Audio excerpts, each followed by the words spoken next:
Les comenté en el programa anterior que le había dado instrucciones a la dirección del blog nuestro y de todo lo que se emite por internet y por los canales de televisión, donde por suerte estamos saliendo. Como ustedes saben, y si no lo saben les informo, en estos momentos estamos saliendo por el canal 31 de San Martín, por el 4 de La Matanza, y con extensión estamos saliendo en Córdoba, Rosario, Mar del Plata y Lanús. O sea que nuestro programa, aparte de aquellos que nos ven en internet, tiene una llegada bastante importante, si Dios quiere, con el ayudo de los auspiciantes de este programa, que voy a tener el honor de nombrar a los principales.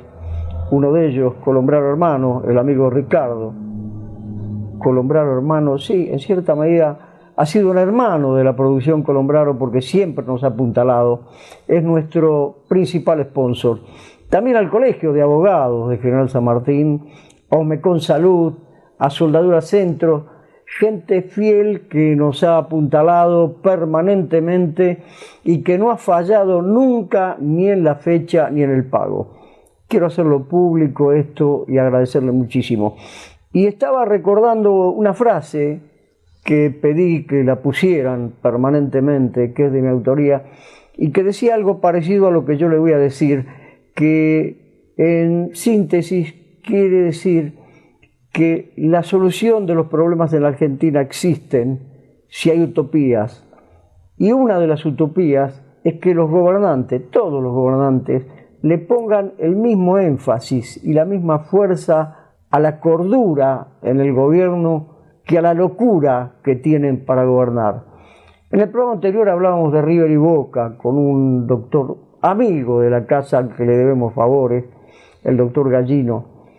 Y él coincidía en que en la Argentina hay un River y un Boca en la política. Nosotros en el blog, cualquiera que quiera entrar en el blog de Sin Antifaz lo va a poder leer, cuando el gobierno empezó con la ley de medios, hicimos un pequeño escrito. En el escrito comparábamos la época de Perón, el coronel Perón, con la época de Cristina Fernández. Y decíamos que hubo un antes y un después de Perón y iba a haber un antes y un después de la ley de medios. Porque la ley de medios, según algunos pensadores y de quien está hablando también, iba a ayudar a dividir a la sociedad, no la iba a juntar. Y que el peronismo y el antiperonismo en el país debía desaparecer, le había hecho tanto daño a los argentinos, a la República Argentina, que todos teníamos que poner un esfuerzo para que no haya anti, y el anti tiene que desaparecer, todos tenemos que empujar para el mismo lado.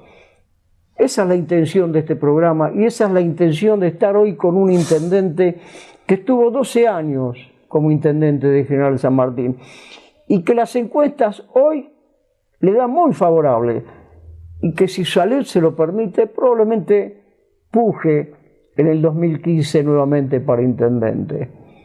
Doctor Ricardo, ¿quedó conforme con su gestión? ¿Le costó mucho? ¿Perdió mucha salud? No, bueno, han sido 12 años, sobre todo los primeros años fueron muy difíciles, con innumerables problemas, pero a uno le queda la satisfacción de las cosas que se han realizado. Por ejemplo, nosotros en su momento, en el medio de la crisis, sacamos una ordenanza de promoción para la pequeña y mediana empresa, en la cual entraron a trabajar en San Martín cerca de 9.000 emprendimientos. Eso nos permitió, cuando veíamos cómo iban creciendo las empresas y cómo iba creciendo el trabajo, organizar la exposición PYME en un espacio que estaba abandonado y que nosotros habíamos convertido en parque público, el Parque Irigoyen, ahí a la vera de la Avenida General Paz. Esa exposición se convirtió en un orgullo nacional. Fue la exposición PYME más grande de la República Argentina. Y esto fue producto del trabajo de mucha gente desde el municipio, de muchos funcionarios, de muchos empleados, pero también, es decir, de gran cantidad de empresarios que ponían todas las ganas para que las cosas salieran bien. Nosotros tuvimos un crecimiento exponencial en materia de empresas radicadas en San Martín, a tal punto que usted sabe que generalmente el ingreso principal, es decir, es la tasa de ABL, como se decía antiguamente, y con el aporte de todas estas empresas, la tasa de seguridad y higiene llegó casi a igualarla. Esto evidentemente benefició al municipio y permitió afrontar todas las deudas que teníamos e iniciar el proceso de reconstrucción, bueno, que después se ha visto en muchas obras y en la infraestructura que tenía el municipio, porque un municipio, para que funcione, tiene que tener los elementos que le permitan dar respuesta a los pedidos de los vecinos. Le digo, en estos años, por ejemplo, hemos adquirido casi 200 móviles, camiones, tractores, micros, bueno, todo lo que se le ocurra. Es decir, ¿para qué? Para que el municipio cada vez pudiera trabajar mejor. Son cosas que muchas veces no se notan desde el punto de vista tecnológico. No existían computadoras. Es decir, se adquirieron para el municipio en estos años cerca de 3.000 computadoras. Es decir, es raro encontrar áreas de la del municipio que no estuvieran actualizadas tecnológicamente. Todo esto, es decir, ayudaba precisamente a un mejor funcionamiento, y yo creo que, por supuesto que han quedado cosas pendientes, pero yo siempre veo el lado positivo de las cosas, y agradezco realmente a todos los que pusieron su esfuerzo para que San Martín nuevamente pudiera ponerse de pie. Usted está manifestando con sus dichos que cuando se retiró de la administración le dejó cucú, pipí, todo pipí cucú, como se dice, todo preparado al municipio para una buena gestión, ¿o me estoy equivocando? Cuando yo dejo la gestión... Exacto. Sí, por supuesto, estaba estructurada completamente. Usted recordará que por eso yo me molesté en determinado momento cuando oí expresiones del nuevo intendente que se quejaba diciendo que el municipio estaba en ruina, que no le habían dejado un solo peso, que ni siquiera tenía para pagar el aguinaldo ni los sueldos. La verdad que yo decidí romper una decisión que había tomado de que durante un año, ante la expresión de la voluntad popular, no iba a hacer manifestaciones. Pero ante estas mentiras evidentes, te recordará que llamé a una conferencia de prensa para poner de manifiesto, es decir, que estaba el dinero del aguinaldo, que estaba el dinero de diciembre, que quedaba el dinero para que el municipio pudiera dar respuesta, todas las respuestas que fueran necesarias, pero al mismo tiempo, es decir, y creo que me pareció eso de muy baja calidad, es decir, que ocultaran que tenían en ese momento, en el momento de la conferencia, más de 45 millones de pesos puestos en depósitos a plazo fijo, tratando de ocultarlo a la gente. Yo creo que ese tipo de mentiras realmente no sirven para nada. Cada uno en su función tiene que tratar de hacer las cosas de la mejor manera posible, ¿no?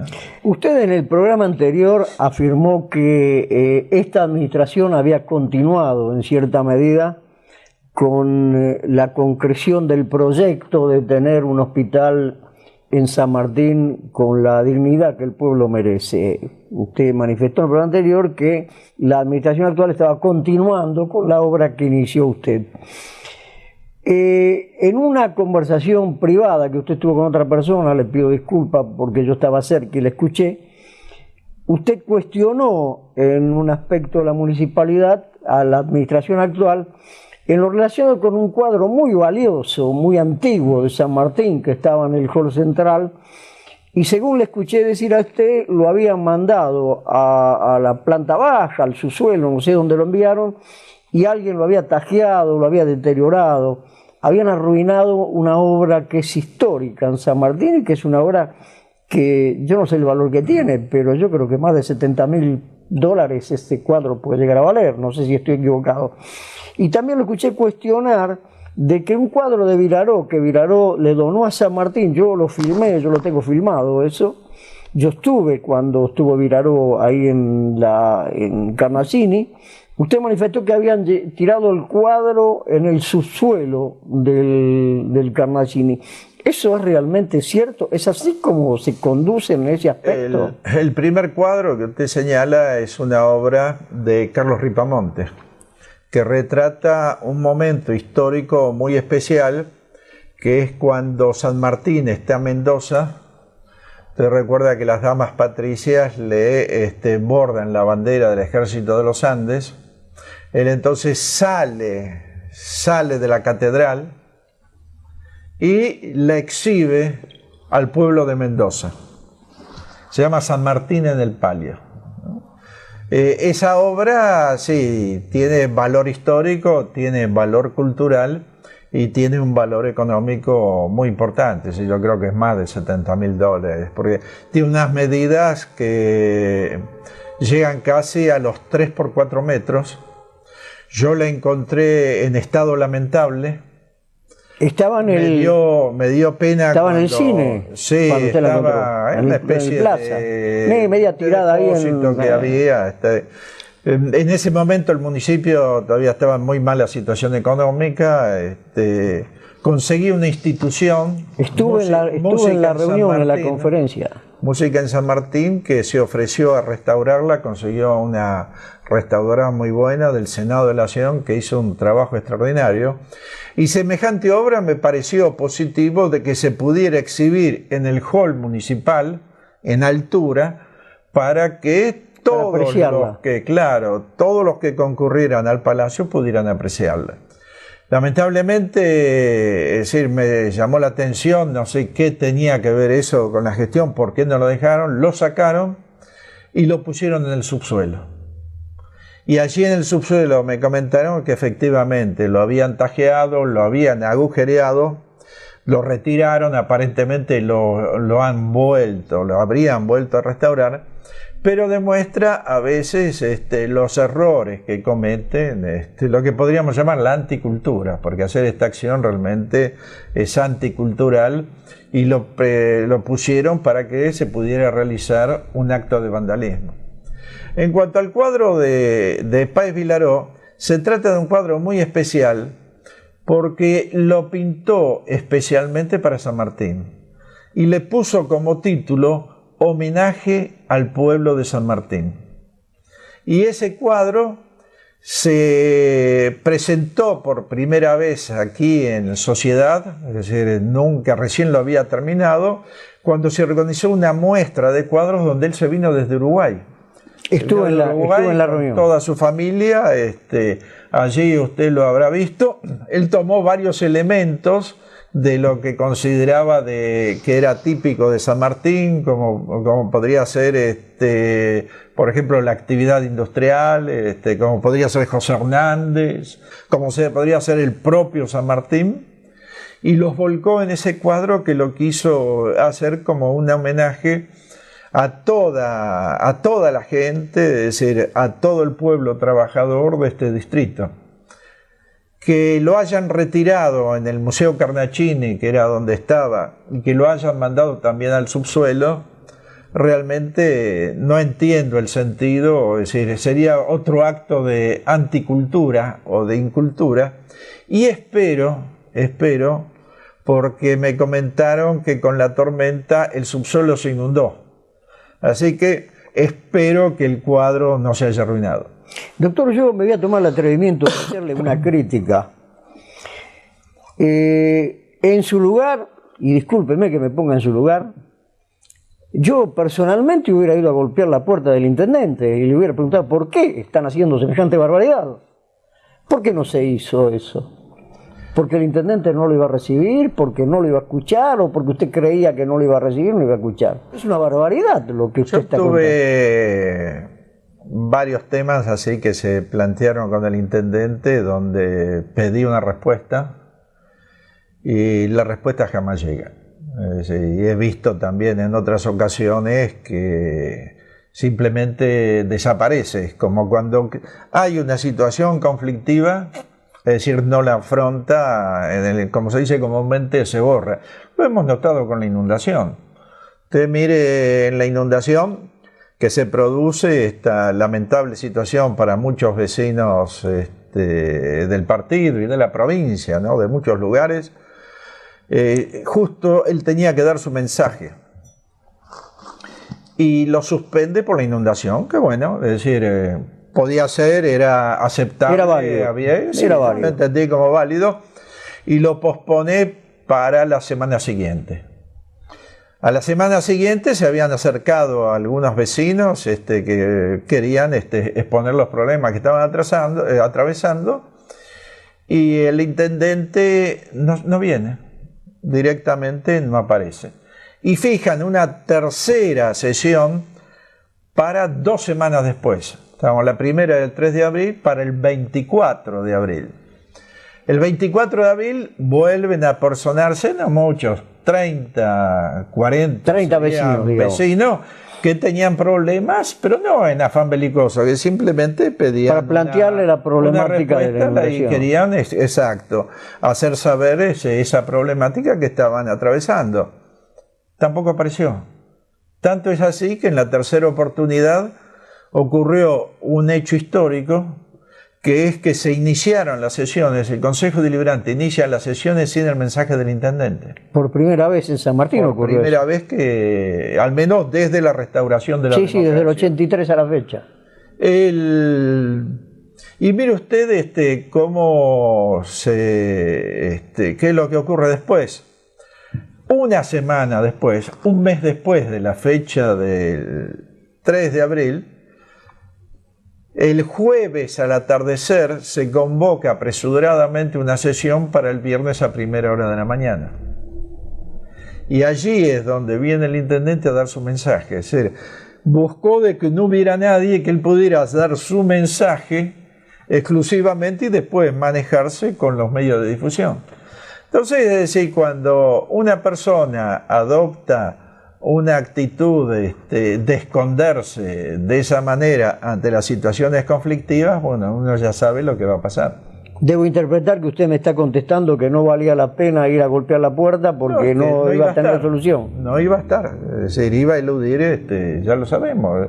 Esto, yo creo que este ejemplo, de decir, vale, por supuesto que hay otros ejemplos, pero se lo estoy planteando respecto de una situación dramática que no quiso atender. Es decir, sí concurría, sí tiene toda una cantidad de personajes que le tienen asegurado que lo van a aplaudir. Señor Intendente de General San Martín, señor Catopodis, me voy a tomar el atrevimiento de invitarlo a compartir un programa aquí en esta misma sala donde se está grabando, y si fuera posible compartirla con el doctor Ricardo Iboscus para aceptar o desmentir lo que el intendente y senador mandato cumplido acaba de decir aquí en nuestro programa, porque esto es lo más parecido a una denuncia pública. Yo no tengo nada que ver en la denuncia pública, pero creo que es muy grave lo que ha manifestado el doctor Ricardo Iboscus. Usted tiene el derecho a réplica, estamos a su entera disposición. Le digo más, si le parece que no merecemos que venga a nuestro estudio, con una simple llamada telefónica salimos corriendo con las cámaras para tomarle la entrevista. Y yo creo que el doctor Ricardo Iboscus no va a tener problemas en acompañarme para hacerle la entrevista a ambos al mismo tiempo. Vamos a un corte y continuamos en Sin Antifaz.